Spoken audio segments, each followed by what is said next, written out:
Collect করেছে, আমাদের কাছে খবর এসছে প্রত্যেকটা ব্লকে ব্লকে। কারণটা কি? আমাদের কাছে স্পেসিফিক খবর আছে। সেখানে কি করছে?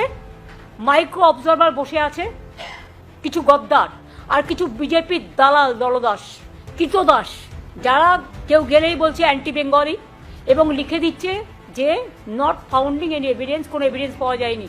ওয়ারাস যে লোকটা যাচ্ছে তার সব ডকুমেন্ট নিয়ে, তাকে কিন্তু কোনো রিসিট দেওয়া হচ্ছে।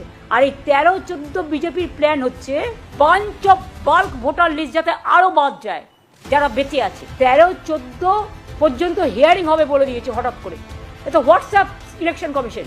একদিকে গঙ্গাসাগর মেলা চলছে, কোটি তীর্থযাত্রীকে নিয়ে প্রশাসন হিমশিম খাচ্ছেন, জলে কি করে তাদের পার করবেন আর কি করে তাদের নিয়ে যাবেন। আর সেই সময় লাস্ট ডেট 13-14 করেছে, আর বিজেপি অফিসে বলে দিয়েছে সব লিস্ট টানিয়ে 31-এ লাস্ট ডেট না জমা করবার। তার কারণ হচ্ছে আগে ছিল 31-এ, এখন হঠাৎ হোয়াটসঅ্যাপে বলে দিয়েছে শুনেছি 13-14।